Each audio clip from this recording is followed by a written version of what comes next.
तिहिन रांची मोराबादी रे आदिवासी बचाव रैली को दोहो कदा जहाँ जे महतो को मेनता होले आदिवासी कनाले ओना बकरा तीनोड़े रैली को दोहो कदा नोड़े हजार को होई एकना को आदिवासी सम्मान समिति को तीनोड़े मीटिंग रैली दोहो कना नोड़े हजार आदिवासी को सेटेर कना नोड़े गखुड़िया नोड़े को कथा को जे आदिवासी महतो चिका तो गोई अनुकना नोर कथा को दोया नोड़े आजम नाम को नोड़े जहाँ जे गखुड़िया मेना उनको लहा से कथा को दोहे तबना को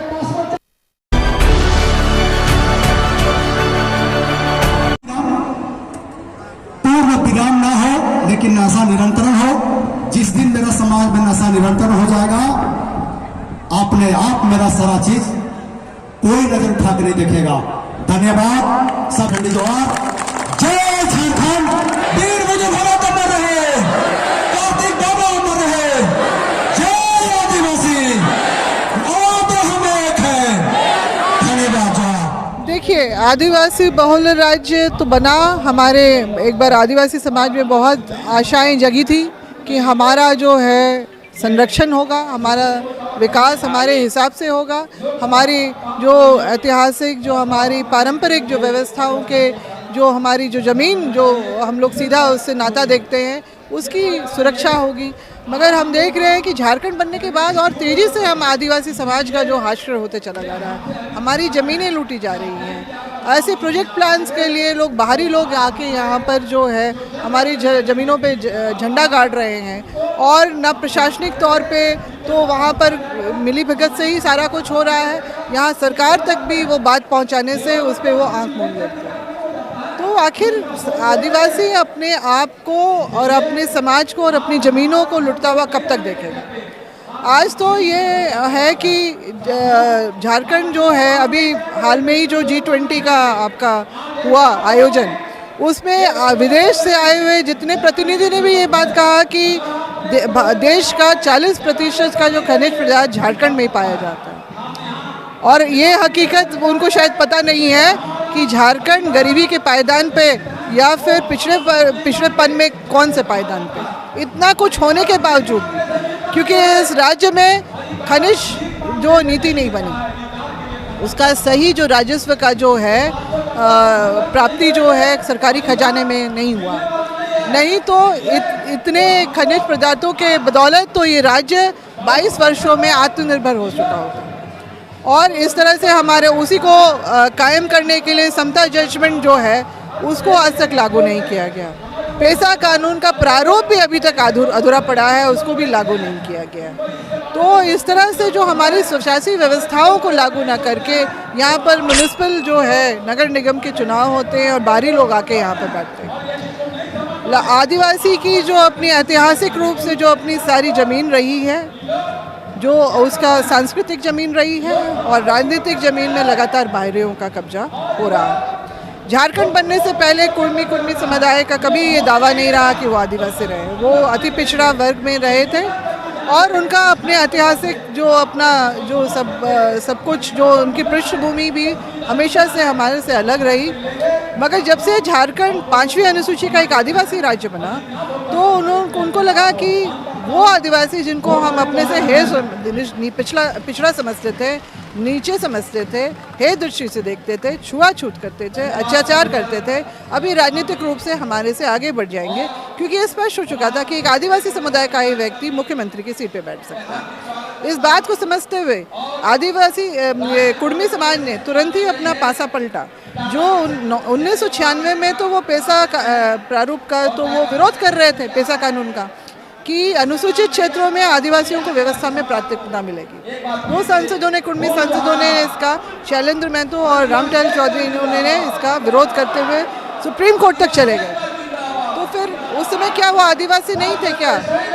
उन्होंने तो उस समय कोई दावा नहीं किया था, वो विरोध कर रहे थे उस समय हमारा उस समय, और अब वो दावा इसलिए कर रहे हैं क्योंकि वो राजनीतिक रूप से इसका लाभ लेना चाहते हैं, राजनीतिक रूप से हमें कुचलना चाहते हैं जैसे वो पहले हमें अपने से नीचा समझते थे। ये सारा मूल भावना है वहीं पर। और जो है इनका जो दावा जो ये सारे दस्तावेज दिखा रहे हैं वो बेबुनियाद है। 1913 वाला जो दस्तावेज गैजेटियर का जो कॉपी दिखा रहे हैं वो सक्सेशन एक्ट का ही है, और उसमें जो है दर्ज थे तो आखिर वो 1931 के सेंसस रिपोर्ट से कैसे गायब हो गए बिहार और उड़ीसा के, उसमें तो वो कहीं पर भी नहीं है, क्योंकि उन्होंने खुद ही लिख के दे दिया कि हम आदिवासी नहीं, हमें लिस्ट से हटाया जाए। तो जो आदिवासी नहीं थे आज राजनीतिक लाभ लेने के लिए तो घुस रहे हैं। बाकी भी जो ऐसे गैर आदिवासी समुदाय जिनको हमने कभी आदिवासी के बतौर नहीं देखा, वो भी उनको भी शामिल कर दिया जा रहा है। अर्जुन मुंडा जी ने पिछले साल 32 से 42 कर दिए। अब कुर्मी के अलावा लाइन में और भी जो समुदाय ऐसे दावा पेश करने वाले हैं वो भी, उनको भी फायदा हो जाए। तो इतनी 51-52 की भीड़ में असली आदिवासी के अधिकार कहाँ सुरक्षित रह पाएंगे? तो ये सारा कुछ खतरा हम लोग देख रहे हैं, समझ रहे हैं सभी लोग। आदिवासी समाज समस्त आप देखिए, ना सिर्फ झारखंड से बल्कि हमारे पड़ोसी राज्य से भी जो आदिवासी आज इसमें बड़ी संख्या में आए। ये नहीं कि उनके प्रतिनिधि आए, वो बड़े ग्रुप में यहाँ पर आ रहे हैं, क्योंकि उनको भी इस बात का दर्द है, दुख है और इसका आक्रोश है कि हमारे अपने पारंपरिक जो और जो संवैधानिक अधिकारों को यहाँ पर छीना और कुचला जा रहा है। आज हमारे अस्तित्व को भी कुचलने के लिए, समूल नष्ट करने का भी खाका केंद्र सरकार ने बना दिया। वो ऐसे कि आज़ादी से पहले जब जनगणना का काम इस देश में शुरू हुआ तो आदिवासियों को प्रकृतिवादी, एनिमिस्ट, एबोरिजिनल, मूलवासी, एबोरिजिनल, ट्राइबल रिलीजन, ट्राइब्स करके अलग कोड में 1941 तक रखा गया। 51 में आज़ादी के बाद से हम लोगों के लिए आदिवासी धर्म एवं अन्य मान्यताओं का अलग से कॉलम्स सातवां जो हमारा बना था, जो 2011 तक हमारी उसमें जनगणना हुई है, वो आगामी जो प्रस्तावित जो जनगणना का प्रपत्र है 2019 के में और फिर 2021 में भी हमारे कॉलम कोड को हटा दिया गया। यानी बतौर आदिवासी हमारी जनगणना नहीं होगी, हमारा रिकॉर्ड से हटाने की बात हो रही है यहाँ पर। और जो विश्व हिंदू परिषद, आरएसएस, बीजेपी का जो एक बहुत पुराना सपना है आदिवासियत को खत्म करना और संपूर्ण हिंदू राष्ट्र बनाना, तो हमारा जबरन सरकारी धर्मांतरण होगा हिंदू धर्म में। एक तरफ से तो आज ये सारा चालू है इनकी तरफ से कि जो धर्मांतरित आदिवासी हैं वो घर वापसी करें हिंदू धर्म में, नहीं तो वो डिलिस्ट किए जाएंगे। और ये हमको समूल जो 15 करोड़ की आबादी के आदिवासियों को डिलिस्ट करने की पूरी तैयारी करके बैठे। जब हम रिकॉर्ड में ही दर्ज नहीं होंगे तो डिलिस्ट हो जाएंगे, फिर तुम भी हिंदू हम भी हिंदू, तो तुम्हारे संवैधानिक प्रावधान क्यों, उसको विलोपित किया जाए। हमारा 5वीं अनुसूची, 6वीं अनुसूची कस्टमरी लॉ को हटाते हुए सामान्य नागरिक संहिता जो है वो लागू किया जाएगा। हमें पूरी तरह से हमारे इतिहास को, हमारे वर्तमान को, हमारे भविष्य को ऐतिहासिक रूप से मिटाने की पूरी तैयारी करेंगे। तो हम केंद्र सरकार के साथ साथ राज्य सरकार जो हमारे साथ सीधा अन्याय कर रही है, हमारी अनदेखी कर रही है, हमारे साथ वादा खिलाफी कर रही है, हमारी ज़मीनों की रक्षा नहीं कर रही है, हमारे लिए वो महारैली के बदौलत कि अभी भी आप सुधर जाइए। अगर हमारे आप विरोध में इसी तरह से काम करते रहेंगे तो लोकतांत्रिक व्यवस्था में एक व्यवस्था ये भी है कि वोट के माध्यम से जनता अपना फैसला सुनाती है। अगर वो हमें इतना हम लोग को बेबस समझ रहे हैं कि हम सीट में बैठ गए हैं, हम कुछ भी चाहें वो ही करें, तो इसका जवाब उनको मिल जाएगा। राज्य का मुख्यमंत्री हमारे आदिवासी, राष्ट्रपति भी हमारे आदिवासी, फिर भी ऐसा अनुभव लग रहा है देश में कि हमारे आदिवासी पर बहुत बड़ा आफत आने वाली है। तो इसमें बारे आप क्या हाँ, आदिवासी अपने आप को सुरक्षित महसूस नहीं कर रहे हैं। राज्य में तो जो हाल है सभी हम लोग देख ही रहे हैं। वैसे महामहिम राष्ट्रपति जो हैं वो हमारी राज्यपाल भी रह चुकी हैं और उनकी संवेदनशीलता को हमने करीब से देखा है। वो आदिवासी समाज के लिए बहुत ईमानदारी से चिंतित रहती हैं और उनकी पार्टी ने उनको शीर्ष स्थान पे तो पहुंचा दिया।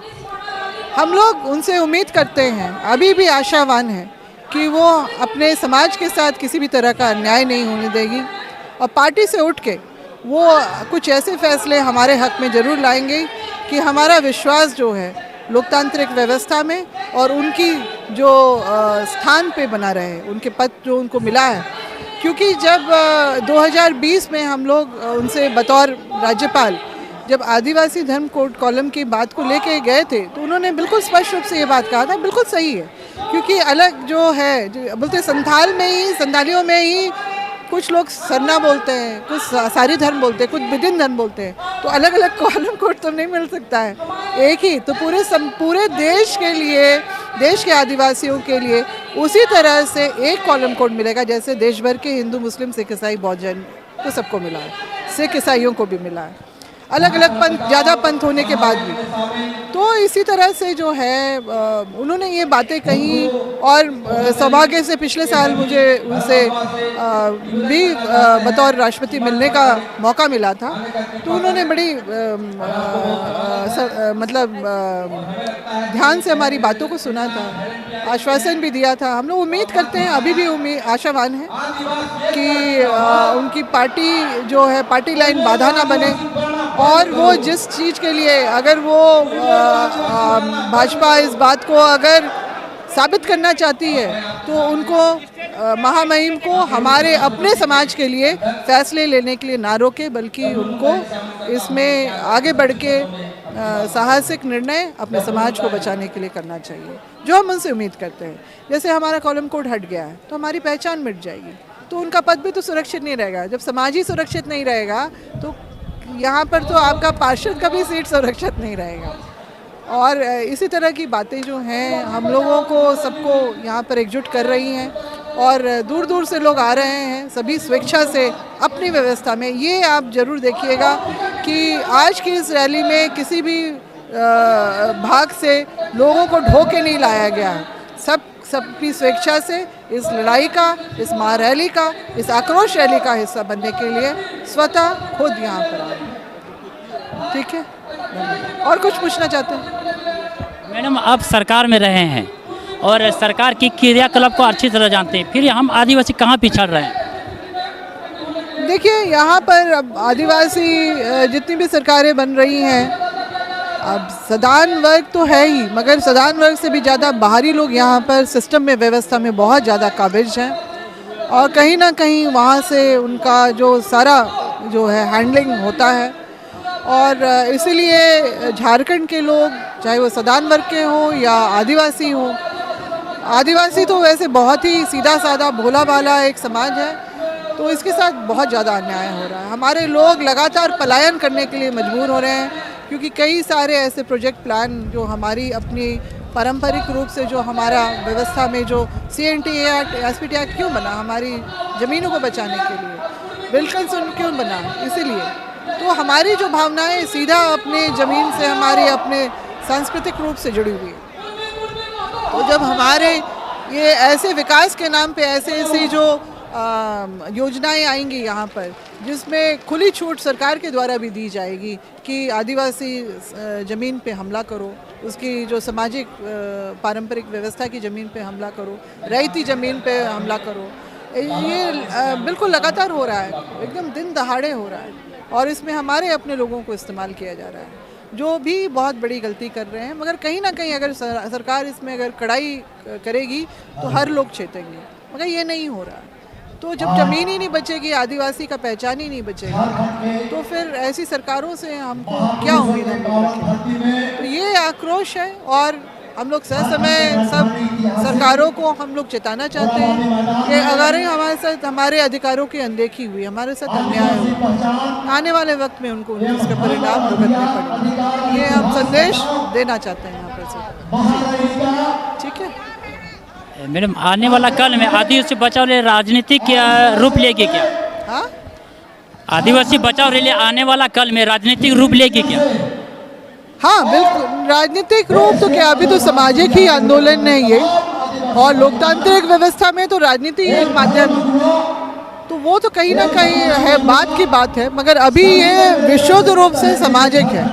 हम दूसरे राजनेताओं के जैसे नहीं है, हम राजनीति से जुड़े हुए लोग हैं, मगर हम सामाजिक आंदोलन में जुड़े हुए हैं, क्योंकि समाज की चिंता हमें है। हम लोग अपने समाज को लुटता और उसके अधिकारों को कुचला हुआ नहीं देख सकते, तो हम समाज के साथ हैं, क्योंकि समाज है तो हम हैं और हम लोगों को उनके अधिकारों की रक्षा करने के लिए जो भी यत्न करने होंगे हम लोग करें। नेतृत्व ऐसा होना चाहिए कि समाज बचे, ना कि वो लुट जाए और वो ख़त्म हो जाए।